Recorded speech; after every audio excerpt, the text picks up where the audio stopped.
And welcome to this week's edition of Break the Bank. I'm Jeff DeForest, joined by the usual customers here. We got Mike Jones. We're going to call him Scoop Jones. We'll get into that in just a second.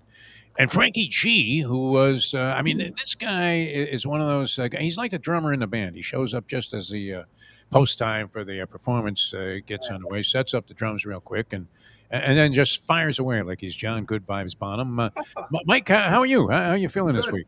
I'm good. I'm good. I got to be better. I put the glasses on so I can see the lines correctly because it seems like the last couple of weeks have been a little off. But we're going to pull it back in and give the players what they need, some good information and hopefully some winners. All right, Frankie G, you started out a little slowly on the show, then came back a little 2-3 in week number two. I didn't keep track of how you did last week. I would imagine you have the numbers. Were they favorable? I'm pretty sure we're 3-2. If we gave the Chargers spread went down to 2.5 the Yes. last minute. So yeah, we got 3 wins, so that's good. All right, well, we're going to take credit for that. I ended up 4-1 for the week, and now 7-3 for the 2 weeks that I've been posting my picks here on the program. But I don't know. I may be drowning in a sea of milk of magnesia like chalk this week. I was looking over my selections. I may have to change one here on the fly just to avoid picking all favorites on the show. And I really think you can throw a dart at a couple of these mandatory games, the community games that we're going to pick. And here's the way it works. So we're going to pick 3 games, all of us. We're going to pick 3 selected games, and then everybody's going to freelance a little bit on another 2.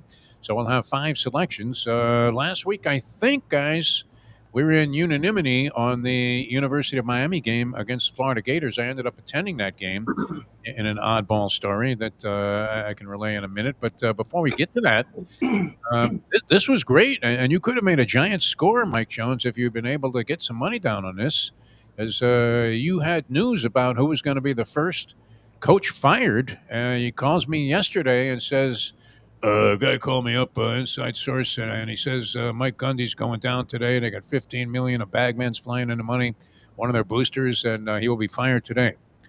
And I ran it by a couple of people, asked them if they'd heard anything about that. Most were speculating that since T. Boone checked out, that Oklahoma State didn't have the money to give this guy, and they had just upgraded his buyout clause from $1 million to $15 million. So it seemed unlikely they were going to go ahead and cough that up shortly after making that maneuver. But Mike, it turned out you were literally right on the money. Now, you said you weren't able to get down on this thing. They took it off the board, probably knowing that you had inside info. But give us a little bit of the background on that story. Because I just got a call from a friend that kind of knows what's going on out there. And he basically said the rumor was that they were trying to figure a way to get a buyout.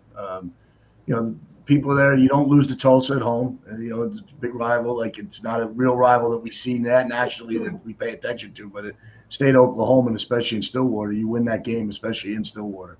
And so it was the first time they lost it in over 70 years. And I think it just seemed like Gundy had checked out. And I thought really the writing was on the wall when he attacked Oregon before the Oregon game about the money and what Nike was doing for Oregon. And you could kind of see that Gundy was a little on edge. And when T. Boone Pickens was a booster there, they named the field after him, and he'd give hundreds of millions of dollars to the university. And I think now what I think happens in these positions when you're an AD or a president of the university, it's almost like you're recruiting boosters more than you're recruiting players.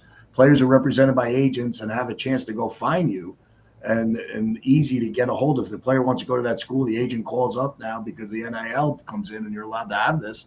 And they recruit themselves to the school. So really what it is can you get the bag of money, as you referred to it as, and bring it in and get the right boosters that are willing to give the money. And I think one of the games I picked last week was Utah over Texas Tech. And in watching that game, I think Texas Tech is coming, and I think they're going to win the Big 12. And I think it's basically because they have an ex-Texas Tech guy who's a hedge fund guy who played offensive line there. And he's bringing in all the money in the NIL and all the hedge fund partnerships are giving money that aren't even Texas Tech people. So I think this is where college sports is going for. It's really get the boosters, get the people to vibe in to the athletic department and sports and see how you can get people to donate for that. And then the way this country's making big money and the rich are getting it, the elites are getting it all, it's going to fall into the hands of these universities and then these kids, which is not a bad thing, I guess. 21 years at Oklahoma State. I think it was 11 10-win seasons, 10-plus win seasons. Mm-hmm. So a very distinguished career, probably best known infamously for that speech, "I'm a man, talk to me." as I'm 40, as he was protecting one of his players. I don't really have any denigration about that. He was standing up for his quarterback there. It seemed maybe a little bit off the wall the way that he presented himself, but nonetheless, well known for that particular incident. Kind of like a Tommy Lasorda meltdown rant, but not quite as clever. And yet, and known for the mullet, but as you said, came upon hard times, was unable. Or we've seen this with a lot of coaches where they just get out of coaching. It happened in basketball with our good friend Jim Larinaga at Miami, where he said this transition. Nick Saban clearly left the game because he didn't like the direction things were going in, and it's become a completely different platform than it was several years ago. Or many years ago, when a coach would go into some kid's living room, and I call it Bobby Bowden syndrome, where as long as he could stomach Mama's meatloaf, he was likely to sign a player. Now you better have a big loaf of bread, and I'm talking about cash if you're going to get a guy, and it's not even in the recruiting process, because as you said, Mike, players are actually recruiting themselves to certain schools, and not everybody's able to keep pace with that. So Gundy goes down. You were going to get 6-1. That was the line I saw. Yeah, that's the line that was online when they were going through the different companies that had it. I saw 6-1 out there. All right. Now, last week we were all on board with the University of Miami and Florida game. I think we all hit that one. Frankie G, you were on the right side of that thing. And Miami moved up to number 2 in the country after that in the AP poll. I was actually at the game. I had tried to get some tickets through a friend of mine for another friend of mine, and I thought the guy was coming at a different date. So I naturally said, "Oh yeah, sure, I can get you some tickets." I figured I still had a little bit of pull around the University of Miami after being affiliated with the program for the better part of 35 years. And it turns out I know nobody anymore. They've all turned their back on me. It's like Paul Sorvino and Goodfellas, Frankie. And so I pulled some strings because the guy that wanted the tickets changed the dates of his Florida vacation to September 20th, which just turned out to be the game against the Florida Gators, an impossible ticket to get your hands on. And I managed to score, and it would have been $350 face for these tickets. I get him 2 tickets on the 50-yard line. He has a death in the family, unfortunately, can't go to the game, had to cancel his vacation. I end up going. And I would have to say, I don't know if you watched any of this game, Frankie, but I didn't see the Hurricanes being any juggernaut. To move all the way up to number 2 in the country, it's hard for me to imagine they're the second best team in college football the way they played. And we saw the Cristobal factor rear its ugly head as they're completely dominating a inept Billy Napier coach Florida Gator team, had no offensive prowess whatsoever. And sure enough, they're still in a game. It's like 13-7 in the third quarter. They get an interception, could have made it 13-10. They decide to abdicate the field goal opportunity, run a really lousy fourth down play with fourth and a significant amount of yards to go, and cough up the ball. And then eventually Miami just ground them down a little bit. But unimpressive. I don't know. Did you catch any of this ball game? Because you happen to be on the right side of that thing. I thought it would be a 10-point game. Turned out to be a much wider margin with a late score adding to the total. But 19-7 was where it stood when I left the ball game with the Canes in command. But I don't know. I mean, if you watched any of that game, Frankie, were you impressed at all with the University of Miami being that highly regarded by the pollsters at this stage? Tifo, you know where I went this Saturday? I drove from New Jersey to Virginia Beach to watch the Blue Angels. I didn't see a lick of the Miami game. Oh, okay. All right. But yeah, I mean, I thought you would have said that you were at the Little Brown Jug last week. I got excuses. I get myself in trouble every week by telling the truth. Yeah. But no, I was happy to see Miami covered. I don't watch a ton of college football, I'll be honest with you. But, now that we're doing this show, I have been watching a lot more. But not this Saturday, not with the Blue Angels. I had to go down and see them. It's my 5th time seeing them. It was a lot of fun. Very nice. I had a Blue Angel story. A friend of mine, when we had a little television company, he applies to fly with the Blue Angels. We naturally were very low on the totem pole. And this was at a Miami Air Show. And they say, well, we can't put you in with the Blue Angels. That's going to like the CBS affiliate. But we will let you fly with the French Connection. And who the hell is a French Connection? What are we talking about? Popeye Doyle here? I'm looking for Gene Hackman at the airport.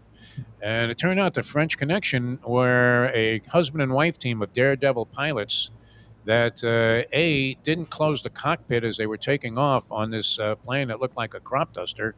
And then on top of that, their big stunt was they would fly cockpit to cockpit. And so one of us had to be flying upside down. And my friend gets airsick before he gets to the point where he was going to be in the plane that was going to turn over and be flying upside down to the ground. So very quickly, this guy in French, which I knew just enough French to know that I'm screwed, says, "Okay, here we go. We're going to flip this plane." Flips the plane. And we got out of there. I couldn't have been happier. My hair was standing up like Don King. And then, sadly, the French Connection, about a year later, they were involved trying this same stunt in a crash, and they're no longer with us. So No, my goodness. that was it. No more Daredevil stuff. Being a Jewish kid, and it's the Jewish New Year, that's one of my vows. No more Daredevil stuff. But yeah, the Blue Angels definitely that 8 G's of centrifugal force or whatever that is a lot to put up with. All right. Any other observation? What did you think, Mike? I know you probably to me, the starting point of that game was the control that Miami's defense had over their over Florida's offense. Didn't make a third down, 1 first down in the first half. But toward the end of the game, I don't usually see Florida get dominated like that. And Miami's last touchdown was real an indicator.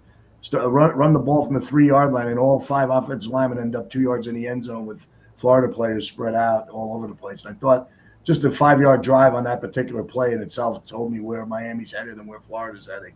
So you got to kind of keep an eye on this going up. And then I know Miami's got a week off before they go to Florida State next week, and that should be a real big game, which I'm sure we'll pick. But Miami looks tough and maybe worthy of the number 2 ranking. A lot of people think they're number 1. They're the best team in the country, but they won't give the ACC probably that. The bit of that pull right now. I think it's the game that's going to be for number 1. I think is this week is Penn State, Oregon. Yeah, we'll get a better indicator about Florida State and where they're at. I mean, they put up 143 points their last 2 games against a pair of patsies, but they were impressive in the opening week. I think they shocked the world with that victory over Alabama, 31-17. Malzahn has been a big influence in their offense. Actually, it's part of my equation for handicapping the Alabama-Georgia game that we're going to pick here in just a few minutes. And we'll see. It's only a 6.5-point line. I saw it at 7, I guess. Yep. It's here in Virginia. I don't know if you have any thoughts on that one, Mike, before we get into the... Yeah, I mean, just a thought about one of my picks, but I kind of like Virginia in the spot just to see where Florida State's going to get tested, go on the road, first big road test. Virginia's been playing pretty well, and you're getting the touchdown at home, and we're going to see what Tommy Castellanos is worth and Gus Malzahn's offense. Is it a look pass game? They win by 4 because they're sitting there and got their eyes set on Miami. I don't know, but won't be surprised either way if it's a blowout. It's not a game I really like, but when in doubt, always take the home dog, and that's what I would do in this situation. All right, last week in the pros, we all picked Ravens Lions. I believe Frankie, you and I were on the Lions in that one, and that turned out to be the correct side. Sure. One of those games could have gone either way. That's also going to influence my opinion on the mandatory game that we have this week with the Ravens and the Chiefs. It's just, I don't know. Frank, did you play a lot of sandlot football? What was our guy? You might have been that guy, just looking at you physically. The guy that you can have the entire other team on his back, and he still was moving the pile forward, kind of like Jim Brown. I was one of those dumb linemen, so I just had to block left and right. It was very simple. I played football through grammar school. I was too lazy to play in high school. I didn't want to go to practice every day. I'd rather go drinking beer and go to the golf course. I don't That's blame a whole you other story. Yeah, I mean, we had a kid in my neighborhood. I don't know who it was. Might have been you too, Mike, but we had a kid named Joey Venata, and he was a great athlete, and he was bigger than everybody else when he was in the 6th grade. And, you'd go to the sandlot, and he'd run the football right up the middle. And you had to ask yourself if you had the guts, the chutzpah to get in his way. And the first guy that got in his way took the brunt of the damage. Mm-hmm. And then the other 10 guys would all pile on, and he would still be just moving towards the end zone. That's what I see in Derrick Henry. Yeah. It's hard to imagine that this guy has he fumbled in all 3 games? I know he 3 times. Yeah, already. Yeah, he's getting upset with it.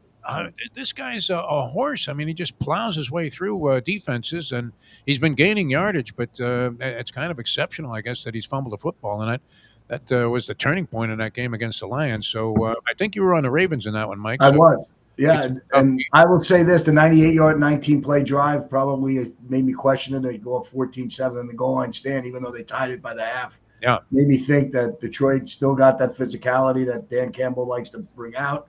I thought they were unbelievably impressive. I liked them at halftime. I probably was off the game at half. I saw that Detroit was a show where a guy found a 4, and I just said, let me get the hell out of here.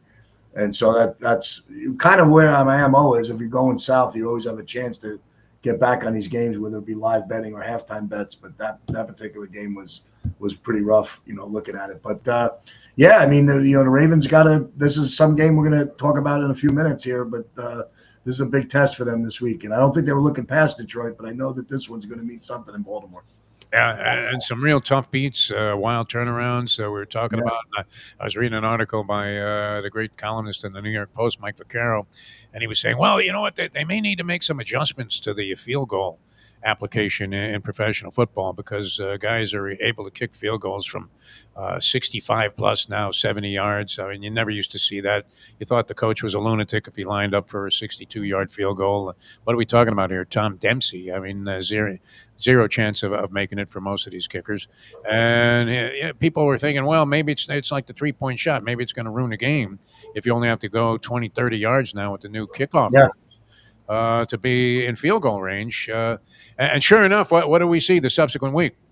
Blocked field goals and missed field goals were a major influence on just about everything that happened. At least several games ended up with blocked field goals being significant, including that Eagles game against the Rams, where the Rams are going to win the game and cover the point spread, and instead you get the exact reversal there on a blocked field goal. Happened in the Jets game, helped them cover a point spread where they returned a field goal block for a touchdown, subsequently lost the game to the Buccaneers, who are part of our mandatory pick games as well. So they had to tease us Jet fans there, What's that? They had to tease us Jet fans like that.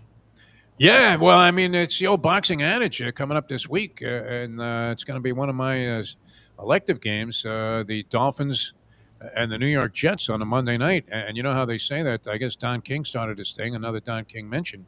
But where somebody's always got to go. He had two undefeated fighters. And in this case, barring a tie, which is very uncommon in NFL football with the overtime rules and the 10-minute extra period, somebody's always got to go in that Jet game against the Miami Dolphins. So we'll see. I don't know. Somebody's walking out of there 0-4. I'm thinking it's probably going to be the New York Jets. All right, we're going to start in the college ranks this week with our community games. And we have Alabama and Georgia. That would be – is that more of a marquee matchup than Penn State and Oregon? I guess you'd have to say yes. And we have that game with Alabama getting 3 points on the road against the Georgia Bulldogs. There are a lot of factors involved in this one.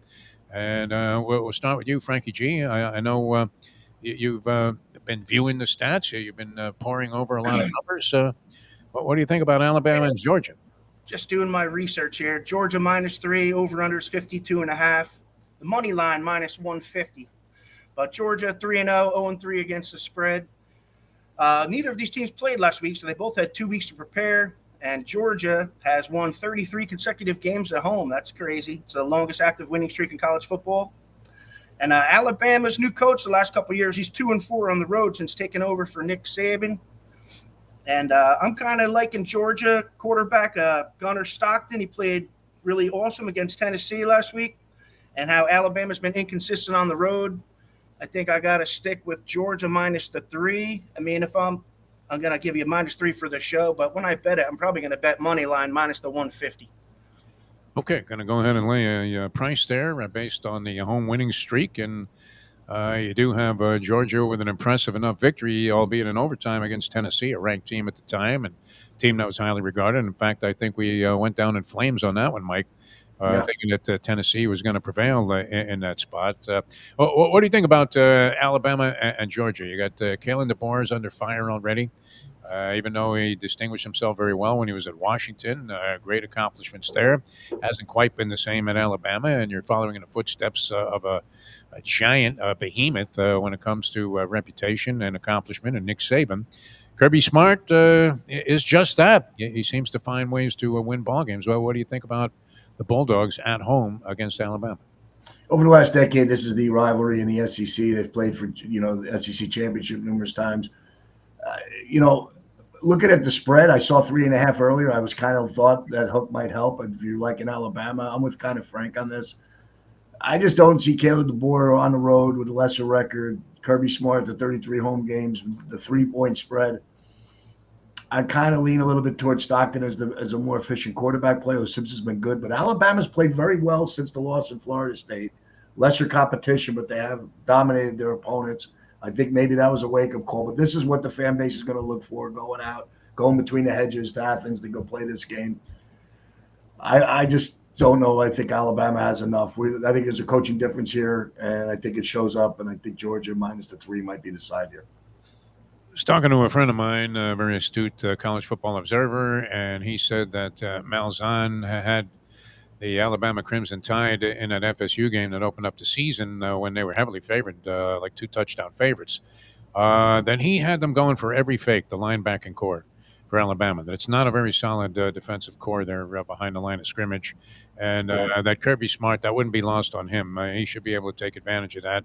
Quarterback play on both sides has been very efficient so far. But as you mentioned, Bama's 2 wins, 73-0 over Louisiana Monroe.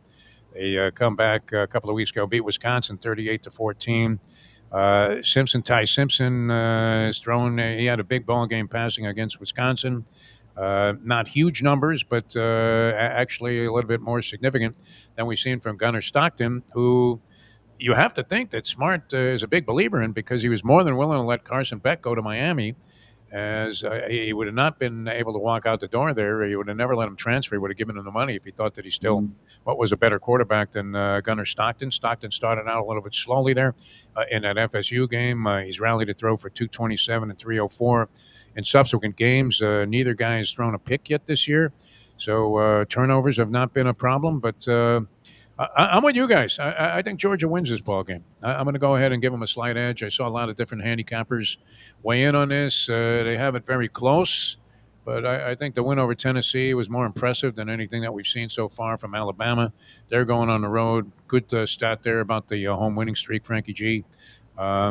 This is always a scary proposition on this show, although we were right about the college game last week that we picked. We were all in unison on Miami over Florida, and it looks like we're all on the side of the Georgia Bulldogs in this one. So 3 votes, 3 Georgia Bulldogs in the first of the community games. All right, we'll probably touch on some more college games, but we want to get to our second community game here, and that would be taking place on Sunday afternoon. Interesting matchup here, Eagles and the Buccaneers. We have the Eagles laying 3.5. And the Tampa Bay Buccaneers and the Philadelphia Eagles both undefeated so far on the season. Let's start with you on this one, Mike. How do you size up the Eagles and the Buccaneers? Who's going to prevail there? The game is in Tampa. Eagles with a huge comeback win, down 19, and get the cover on a crazy block field goal. As I'm watching the game, I'm looking up at the score, switching channels and saying, well, it doesn't look like this was a good loser. And next thing you know, I'd see the final score pop up, and I'm like, oh, my goodness. So one of the rare gifts you get in this industry, where you walk away with a win when you shouldn't have. My thought is this: Baker Mayfield played pretty well. Jets hung around there. They had a 17-point deficit going into the fourth quarter. They come back, steal a cover for myself on a basic block field goal they score on. But here's the problem here: Philly's got a real tough front. They're missing their starting guard. We don't know about the offensive line. The 2 tackles are out. Wirfs was supposed to play and didn't play. I assume he will come back this week, but Philly's defense is a little step up from what they're playing. Philly gets a little wake-up call, but here's the thing. Tampa's beaten them the last couple of years and knocked them out of the playoffs. So I think Philly might have something for this particular game in itself that they might want to step up and play here. It'll be hot, maybe to wear down those big bodies with Philly, but I kind of like the 3.5 just because of the injuries, and probably Mike Evans isn't going to play there, which I know they're getting a lot out of the rookie wide receiver, but they need a Mike Evans in a game like this. So my lean is Philly. I hate to lay 3.5 on the road, but I'm going to do it in this spot. All right, going with the Philadelphia Eagles. Frankie G, how do you see this one? Well, I think Tampa Bay is kind of lucky to be 3-0, to be honest with you. And the Eagles have now won 19 out of 20 games. And last year, like Mike said, Tampa Bay did win 33-16. But, last year, Eagles had a bunch of players out there in that game in like week 3 or week 4, whatever week it was. But Eagles coming to this game a little healthier than the Bucs. I know Mike Evans, I think he's doubtful at wide receiver. And was given the same stats last week, like the last 17 games, like the Eagles, at least half of those games, the Eagles were covered by double digits. And, 17 of like the last 20, they've covered by at least 4. Eagles have been making me money for the last year, so I'm not going to jump off the Eagles here with the Tampa Bay Bucs. I know 3.5 is a lot on the road, but just the quarterback and the running back combo. We're going to stick with the Eagles and lay the 3.5. It's interesting too, Mike, because they haven't really got Saquon Barkley going yet. No. Said relatively, anemic totals by the standard that he set last year with the Philadelphia Eagles. So that's a factor in this ball game. Also, if the Buccaneers have a big strength and any advantage, it's their defense against the run. Jalen Hurts hasn't exactly been explosive. It's interesting. You look at the results for the Eagles so far. They beat Dallas by 4, 24-20 and open the season. They narrowly beat a Kansas City team that doesn't look like it's anywhere close to what it was at any time last year so far early in the season this year. And then that was a miracle that took place there. It was like the miracle at the Meadowlands, 33-26 over the Los Angeles Rams when it looked like they were going to lose the game with the Rams lining up for a clinching field goal. All that being said, and Jalen Hurts has had real tepid totals. He's only got 479 passing yards in 3 games, 3 TDs, no picks. Mayfield's been a miracle worker, but as you pointed out, Frank, Mike Evans is out. Chris Godwin is questionable for the ball game. I think unless you're listed as deceased, you were involved in the NFL for many years, Mike. If you're on the injury report, unless you're listed as deceased, does that mean that you're likely going to play? Doubtful doesn't seem to be a consideration. Questionable is almost an automatic. It's not even game time decision. But and worse, what was a big absence for the Tampa Bay Buccaneers along the offensive line. I'm throwing a dart on this one. I was leaning towards taking the 3 and a hook there with the Buccaneers at home, thinking home underdog. But I actually think, as we've been talking about it, I've sort of changed my mind in midstream here. And I'm going to go ahead for an official pick and lay the 3 and a hook with the Eagles in what I think is a dartboard special.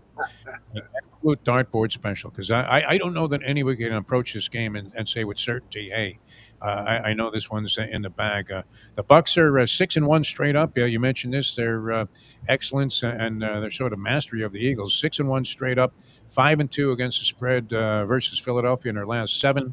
The Eagles are 6-1 against the spread in their last 7 road games. So a lot of factors here seem to kind of negate each other and cancel each other out. I just think based on the competition they face so far, the Eagles are probably a better team. Mayfield's pulled 2 games out of his rear end at the end of ball games to lead to that 3-0 record. I think Sirianni probably is a better motivating factor type of guy than Todd Bowles is. Who looked? Does Bowles look completely detached on the sidelines, Mike, when he's coaching a game? Doesn't it look like? I like him though. I'll tell you, I liked him. He played against us when we was with the Redskins.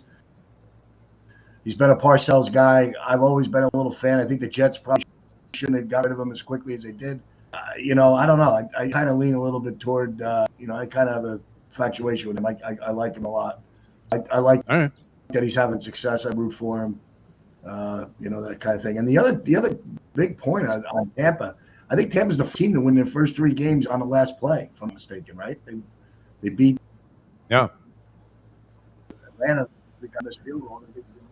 Last day, so they're playing these one-score games that you find ways to win.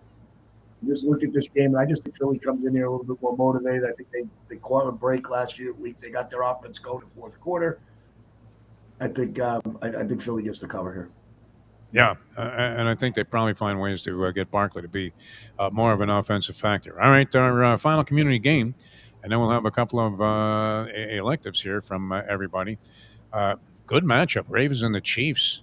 Hard to imagine that somebody is going to walk out of this game from these 2 teams. Ravens considered by many still to be the best team in the AFC, certainly, and among the best in the National Football League overall. We know what the Chiefs have done historically and especially recently here with their Super Bowl appearances.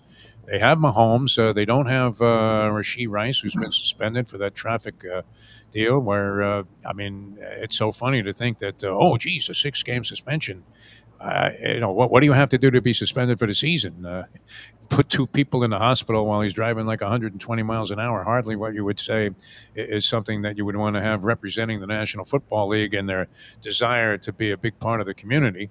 And also Xavier Worthy has been out. And we've seen that. Travis Kelce was in a little incident there with Andy Reid. You have 2 great coaches going against each other, and John Harbaugh and Andy Reid, 2 great quarterbacks, 2-time MVP, Lamar Jackson, Patrick Mahomes, who his reputation certainly is impeccable, and many people believe he's the best around by far.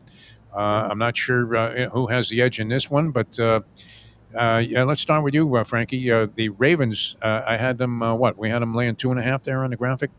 2.5 or 3 points in this ball game. It's Three. still on the graphic, but it is 2.5 everywhere right now. Okay, all right.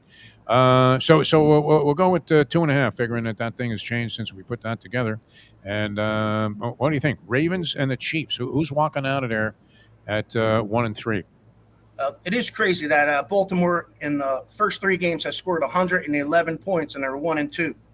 And Lamar Jackson still has no interceptions and 9 TDs. But also the Ravens defense really can't stop anyone, so that's the other thing. But the Ravens defense has left the most points in the league through 3 games so far. And Kansas City's at home where they have won 10 out of 11 games. And I just see this as a close game going into the fourth quarter. And I'm going to put my money on Mahomes and take the 2.5 points. I don't want to bet on Mahomes, believe me, but it's about making money. It's an old adage, though. Anytime you get points with Mahomes, you have to take them. I don't know if you subscribe to that theory, Mike Jones, but what's your outlook on this ballgame? Yeah, I kind of agree a little bit with Frank there that you kind of like as the line goes up there, but I'm going to go against him. I think this is the game Baltimore's been keying on since the beginning of the year. They've eliminated him 2 of the last 3 times they've been in the playoffs. I think this has got to be the turnaround for the season. I think Kansas City survives at 1-3. I don't know if Baltimore will. Pressure mounts. They got an angry Derrick Henry. I know the short week works against. All of these point toward Kansas City here, but maybe we gave them too easy of a contest Sunday night, and Baltimore got punched in the mouth Monday. They might come back a little bit. Vengeance. I think the team that's favored here is not surprising, but I think it's telling you which side the experts think in this game. You wouldn't normally see this situation where Baltimore will be favored on the road, and if you saw 3 there, that tells you it might get there, and that's a big number, key number for the books if they get it up to 3. So I'm going to take a lean here and go Baltimore. I guess everybody keeps thinking it's 2000, and you're looking at that Ravens defense. And Frank, you correctly pointed out they give up 41 points to the Buffalo Bills. Maybe no disgrace, but still, that's a giant number. And they give up 38 points last week to the Detroit Lions, who seemed to find their offense in week number 2 when they put up 52 against the Chicago Bears. That being said, the Ravens are 6-3 against the spread their last 9. The Chiefs do have success against the point spread against the Ravens, having gone 4-1 against the point spread their last 5, but they're only 2-5 against the spread in their last 7 games.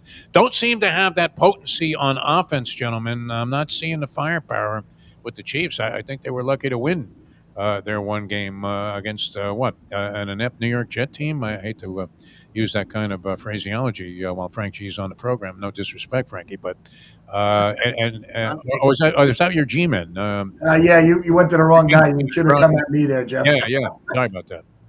And the Giants had nothing going in that ball game offensively, and yet the Chiefs really couldn't put them away. They never were able to put that final nail in the coffin. So I'm thinking the Ravens, with their firepower, probably find a way to shore up a little bit defensively here. The Chiefs' defense, Steve Spagnuolo, who has been brilliant as a defensive coordinator everywhere he's been, and especially with the Chiefs, who were suspect in that category for a long period of time before he arrived there. But they don't look the same. They don't look nearly as sharp to me defensively as they have in the past. And I think the offense, we can see a decline, at least so far. So I don't know, unless you may wave a magic wand over what's going on with Mahomes. Mahomes notwithstanding, I think he has an equal there on the field in terms of Lamar Jackson, in terms of creating magic. The Derrick Henry fumbles have really been the nemesis for the Baltimore Ravens so far in their 2 losses. So I'm going to figure that Henry doesn't fumble the football, and that the Ravens are going to be really hard to stop in this ball game. I'm going to go ahead and lay the 2.5 with the Baltimore Ravens in this one. So Mike and I are on the Ravens side. Frankie G, he's brawling with us. He's brawling with us. He's balling and he's brawling because he's going to go ahead and take the points with Mahomes. All right, we're going to come back. We'll have our free selections coming up, a couple from each guy, and some more football talk as we go into the weekend here. It all gets underway tomorrow with some college and pro games, including the Seattle Seahawks going to be on the field against the Arizona Cardinals, another tough game to pick. We'll come back in a moment with more of Break the Bank with Mike Jones and Frankie G. I'm Jeff DeForest, returning in just a couple of minutes with more on this week's card. Hi, I'm Joe B, founder of Joe B's 100% natural free-range bee pollen, and I want you to feel great. $99 gets you a 6-month supply, and this 7th month is absolutely free. The shipping is free. Joe B's is bee pollen, simple natural nutrition loaded with natural vitamins and minerals. There's only one place to get Joe B's, and that's from me, Joe B. What are you waiting for? You will love my Joe B's, and if you don't, then I will gladly refund your money, no questions asked.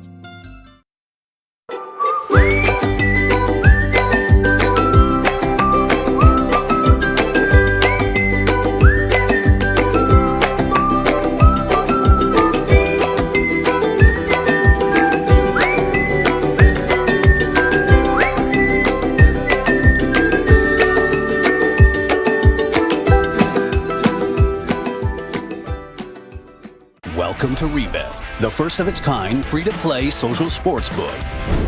Let's put some money on the game tonight. I can't. I'm broke. Or just use the coins. Coins? Use Rebet coins for a free and fun betting experience while gaining in-app status. And for the betting enthusiasts, use our sweepstakes model to redeem real money rewards with Rebet Cash. So New York to cover the spread? They're minus 10, bro. It's a lot. For those who might not get the lingo, use our easy-to-read lines to bet like a pro. And for those with a competitive friendship, Dallas is going to crush Philly tonight. Man, put your money where your mouth is. I bet. compete directly against your friends through our peer-to-peer betting feature. Bet on over 60 major sports leagues with Rebet's dynamic social sportsbook, featuring more than 3,000 diverse betting markets for an unparalleled experience. And with our social feed, you can share your bets with your friends. See a pick you like? Double down with a click of a button. This is Rebet. Welcome to sports betting made social. Legal in 47 states. All right, a green spot there, Rebet, and we're happy to have them on board. Check that out. It's a real terrific application and a way for you to have a lot of fun betting these ball games and taking advantage of so many different opportunities that they present to you, and very simple to do. It's the simplest of procedures. Make your bets with Rebet, and you'll have nothing but action all night long, which I know you like, Mike Jones, because you're a big in-game betting guy, and I'm still one of the geezers at Caesars. I like to try to pick sides, not even really a total guy, and probably old school on that. Rebet puts you right there into the modern age. All right, we have the mandatory games. We had a little bit of disagreement, two versus one on the two pro games, and unanimous on Georgia beating Alabama and covering the point spread in our community games. Let's start with you, Frankie G. You're first of your free selections here on this week's show. Which way are you going? I got both of my elective games in this one game here with the side and the over-under. But I'm looking at New England minus 5.5 to the Carolina Panthers. Both of the teams are 1-2. Over-under's 43.5. When I first saw the line, I'm thinking, who the hell are the New England Patriots be giving 5.5 to anyone? Patriots are 0-2 at home. The Pats are 3-15 at home since 2023. And, the Panthers are playing with a little momentum here. Bryce Young played pretty decent last game. He didn't have the first two games, he had a bunch of turnovers. And this last game, he played a little mistake-free, no turnovers. Then looking at the Patriots been playing pretty decent defense also. The Patriots have held opponents to 65 yards rushing per game.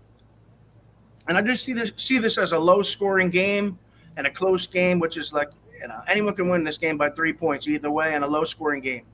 So I'm really thinking it's like a 2017 game either way. So I am taking the Carolina Panthers plus the 5.5 and under 43.5. And you want to even throw in another one for the degenerates out there. You can even throw in a teaser. Let's tease Panthers up to 11.5 And let's take under 49.5 because no one's scoring 50 points in this game. Well thought out there. I mean, and he's the king of the unders, Mike Jones, this guy. And I mean, it's been a mixed bag. Well, when the first week of the season we had all unders, the next week was all overs. I think it was an assortment of results. Carolina, I think, was one of the big stunners, winning that game 30-0 last week, when many people thought they're the worst team in the league. So pretty solid logic there, Frankie G. You've been doing your homework on this stuff and looking to cash in big against New England. Not overwhelmingly impressive so far this year. A lot of people were high on them with Mike Vrabel coming in as their head coach, and I was surprised, really, Mike. I know I don't know if you were as well at the confidence that people had. I think their over/under number for the season was like 8 and a hook. And I thought that's a gigantic leap forward for a 4-win team. I don't know that I saw that coming. What is Vrabel? Vince Lombardi? Everybody was talking about how, oh, my God, they got Mike Vrabel. And many teams were coveting his services. He was okay when he was with Tennessee. He did all right there, but eventually bottomed out. And I don't know that he's a miracle worker. This is all Ann Bancroft type of talk, but I didn't think that they were likely to win 9 games this year. And maybe I think you're onto something here with Carolina waking up from the dead last week with that 30-0 blitzkrieg and being within a few points of New England in this ball game either way. Teasing the over/under up to 49 and a hook sounds like a good move also. So Frankie G, very sharp pick there on your freebie selection. What are you looking at, Mike Jones? I'm going to have some fun and go along with Frank here and start giving out some numbers for people. So one of the things that a couple of groups I work with do is we bet NFL teasers, and one of our teasers we do is we take a percentage of numbers that win.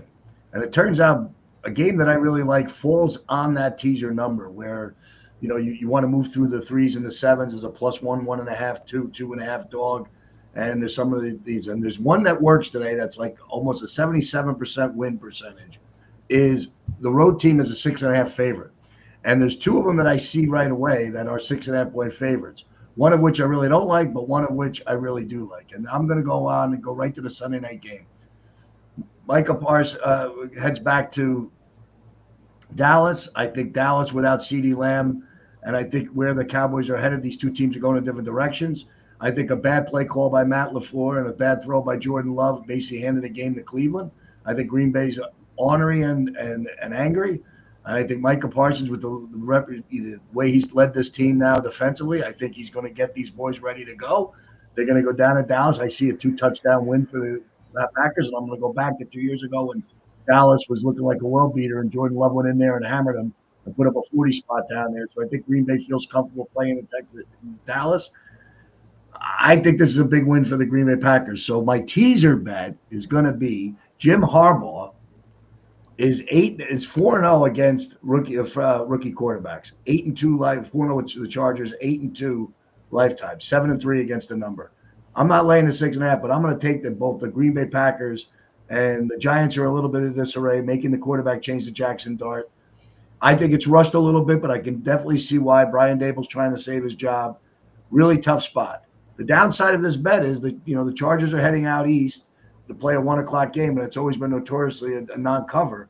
But I think that the Chargers are good enough the way they're playing right now to win. They're a top-notch defense. I think they're going to shake up Jackson Dart a little bit in his first start. I think the Giants were a little upset with the Kansas City Chiefs fans being in the stadium. I know the Mara family being a former employee, and I know they don't like visiting team fans in there. So I think this move was made kind of in unison, but with a little suggestion to say, where would you doing to keep the fan base happy? And I think you're going to see a lot more blue, royal blue in the stadium because of the Jackson Dart move here. And I think the fan base wants it. I know it's a little surprise, but I think also it leads to the numbers that tell you that the Chargers are probably in a pretty good spot here to mess around with a rookie quarterback and win the game. So that's my teaser bet, but I'm all over Green Bay minus 6.5. All right, Green Bay Packers, your pick. And what, you're teasing them down? Teasing them down with the Chargers. Both teams do a half a point, and just seeing them win the game. I think both teams will win. Hard for me to imagine. I guess you could still. Oh well, no, you can't win that game with your New York Giants. Yeah, go ahead. Here's the good part of that. I'm thrilled either way. I win the money or my team wins, so I'm happy either way. So what the heck, right? Try Would something. you rather be right or rather win the money? That's always the Right. question. Now that you're a face in public handicapping, Frank G, I think We want to win the money, so I think we're going to want to win win the money, but yeah, you definitely don't want to look bad. You don't want to be coming on the show next week and having a mushroom from an omelet on your face instead All of right. just an egg. And does the adage apply that you still believe in this? You're a Vegas guy, Mike Jones. They send a taxi cab for guys who bet games against the point spread and a limo for guys who bet teasers. Well, I don't know though. The teaser work that we've been doing has actually been okay. It was a slight loss last year, but 2 years ago we started. We did very well. So it's just really moving through key numbers, and they talk about this on ESPN Bet, the wager shows. Guys know this that you move that dog, the home dog plus that 1.5, 2, and it shows up Thursday night again. So okay, pay attention to it. You're getting 1.5 now. The Seattle line's flipped, and Arizona's getting 1.5, which leads to a slight home dog going through 3 and 7. Those key numbers. It's just something to look at. You paid a juice. You want to bet 2 games. Maybe I'll take Arizona and Green Bay down and just see Green Bay wins. I will be absolutely shocked. More shocked if Green Bay loses, but I will be shocked even if the Giants win this game against the Chargers. I just feel like even though we're capable of it, I think we're a little more competitive there in that game. I think we found some things a little bit, but I just don't know that I can bet it. So I'm playing around with a teaser bet just for my pride here. All right. That was a stunner, too, last week. Green Bay in complete command of that game against the Cleveland Browns. And they're up 10 with, 3-4 minutes to go in a ball game? And they end up losing it outright. So that was a shocker. And it kind of led me to my selection. This may be a sucker bet, but after that first game, we were wondering if the 2 coordinator defections that they had with the Detroit Lions were going to be enough to ruin their season. Nobody really knows what to make of Dan Campbell as a strategist. We know he goes for everything on 4th down. And that's been something that we saw snake bite him after a very aggressive selection of 4th down efforts during the course of the regular season, going for it most of the time inside his own territory early in ball games. And then he got to the postseason. He tried it one time and boom, got knocked out of the playoffs in a year where you thought that the Lions had an excellent chance to go to the Super Bowl. Next year they come back and they're decimated by injuries. They get knocked out of the playoffs in the first round by the Green Bay Packers after an excellent regular season. But I think the coordinator defections is not as impactful as people would believe. And Dan Campbell certainly looks like more of an inspirational leader to me on the sidelines there and a motivator than Mike McDaniel does with the Miami Dolphins. I mean, when you compare the two, one guy's eating a live buffalo to psych up his team against the Bills, and the other guy's wearing those really weird-looking pants and the glasses and spewing out quotes from Nietzsche. I'm becoming more of a fan of Dan Campbell, and statistically it kind of stacks up because he's improved the number of victories the Lions have in a regular season each year. I'm going to say that first game against Green Bay was a bit of an aberration. They come back, they put up 52 against the Bears the subsequent week and win the game going away by 30-plus points. And then very impressive what they did against the Ravens on the road last week, putting up 38 points and a lot of daring moves. Jared Goff seems to have a full grasp of the offense. I'm going to go ahead with the Browns coming off that win and lay 8 and a hook with the Lions at home against the Cleveland Browns. I just think I thought that line would be 10 or maybe I don't know how much higher the bookies are willing to go to try and entice action on both sides. But I think they win this ball game by 10 points, and I'm willing to lay the 8.5 with the Lions. So that's going to be one of my selections. And then, I'm going into La La Land here, not L.A. I'm talking about the Twilight Zone. And I'm going to make a play in this Dolphins game on Monday night against, Frankie, I'm sorry to say it, your New York Jets. We talked about it a couple of weeks ago when the Dolphins played New England. I had spoken to some handicappers, and they said, well, they make one bet a year on the Dolphins, and if they were ever going to make a bet on the Dolphins, it was going to be in that game week 2 against the New England Patriots after the Dolphins were embarrassed on the road against the Colts. That turned out to be not a very wise maneuver and very unprofitable. But I think they beat the Jets. I don't know that the Jets are fully there yet. They're going to be playing Tyrod Taylor again at quarterback. Tyrod Taylor capable, but not. I know, Mike, have a high opinion of this guy, thinking he's one of the better backups in the league. He's been around 15 years. Mm-hmm. I don't think that experience is going to be enough to help him out in this spot. The Dolphins do have talent on offense. It's a defense that's suspect in the secondary. But I believe at home on a Monday night, against a team that used to be an arch rival. That's sort of dissipated in terms of the fan interest in the game. But I think the Dolphins are just a better team here, so I'm willing to lay the 2.5 with the Miami Dolphins in the Monday night game against your New York Jets, Frank. Will you be watching that thing, or do you just wear that with a blindfold? You approach it with a blindfold and the last drag of a cigarette? No, I'll have to watch it this time, Defo, since you bet Miami. Okay, yeah, and I'm not overwhelmingly confident in anything that the Dolphins are going to do this year. I just think if they're going to win a game, it'll be in this spot at home on a Monday night. Many people took salvation in their performance against the Buffalo Bills. I thought it was sort of an embarrassment for the franchise that they're now looking for moral victories. They say, oh, well, they played a lot better. Tua, we know, is prone to gigantic mistakes. He can't throw the ball deep like he did. You're not seeing the same explosiveness out of the offense with Tyreek Hill.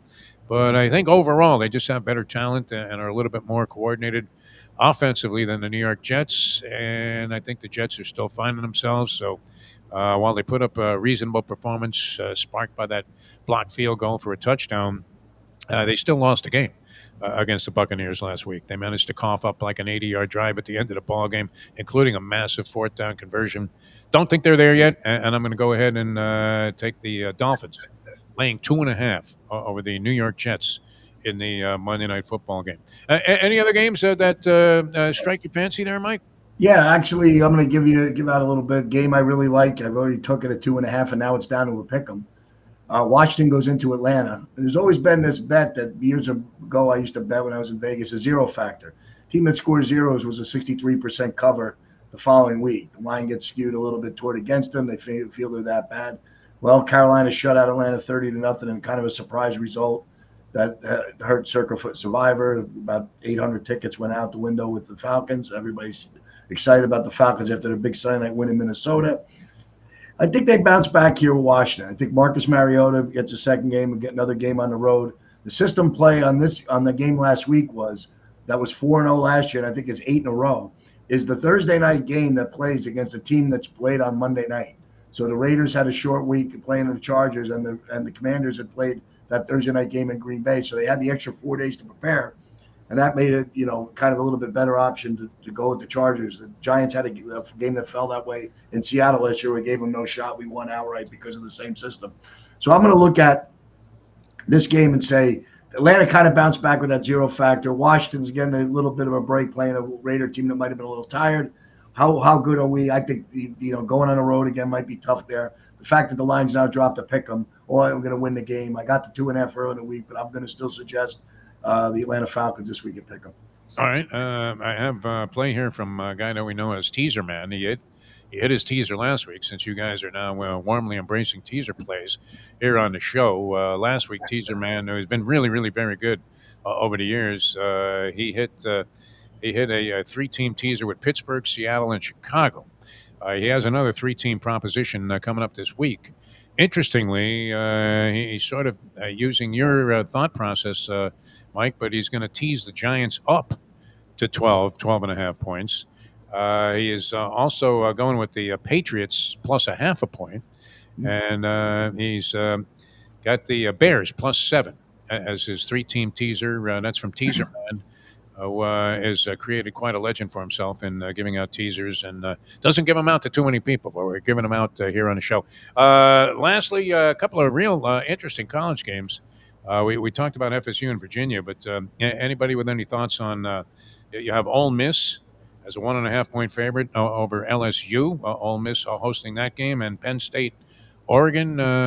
Mike, any thoughts on those two games? Yeah, I'll go on a limb and give you a little bit on both games. LSU really hasn't been impressive against the number. Ole Miss, kind of like him in this spot, later 1.5. But the interesting thing of Ole Miss that I think, keep this in mind as we move forward in the NFL. Brian Dable's job's on the line. If he seems to struggle, don't be surprised if the Giants take a look at Jackson Dart's old coach and try to bring Lane Kiffin in. So if there's some kind of distraction we might see, maybe Lane Kiffin's thinking maybe NFL. So we're going to keep an eye on what Ole Miss does and see how they respond to what's doing it, because I have my eyes on Lane Kiffin as a possibility as a replacement for the Giants. Former Raider coach might want to dig back in the NFL, seeing that the SEC is going to be really tough to get to that final game now with all the competition, especially with Oklahoma and Texas getting in the conference. But in this particular spot, Ole Miss 1.5. LSU really hasn't been that impressive yet. I think this might be a shot where they get caught. If they're going to lose a game, it might be here. And also, I kind of lean a little bit toward Penn State in this spot as a home team against Oregon. This game might be the team that plays Ohio State, obviously, in the championship game. 3.5, I think that number's kind of high, lean toward the odds maker here. I just think even though Penn State hasn't played anybody, Oregon really kind of the same way. This is a real big game. Should be exciting to watch. I'll be glued into it, along with the Alabama-Georgia game on simultaneously, which is kind of weird. Two best games are on the same time. But I'm going to look at Penn State in this game, too. All right, guys, great stuff. Frankie G, always a pleasure, my friend. Good luck with all your plays. What racetrack will you be at over the weekend? I can't imagine you taking another air show. I don't know what trucks are coming up, Defo. I'm not even sure, buddy. We got Keeneland's coming about soon. I'll be heading up there for a little bit of that session. It's Racing Nirvana. Have you been there, Keeneland, at any time? I was there for the Breeders' Cup a few years back. I didn't fare so well, but those are some tough races to handicap, no doubt. Looking forward to Keeneland. Yeah, I seen a Flightline there a couple of years back when he did well.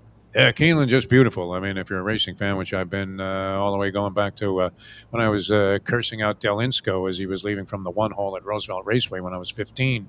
I'd never been to a place. I've been to many great tracks, but this just seems like you have gone to Our Lady of Parimutuel when you're sitting there at Keeneland looking out over the background there, and the crowds are great. So looking very much forward to that. All right, I hope we can catch you there. And Mike, good luck with Jackson Dart. You've been calling for this. You said it was going to happen. You think it's a little bit of a premature evaluation, but Russell Wilson left a real stench on the field last week, and we know he's been suspect after that big ball game that he had a couple of weeks ago.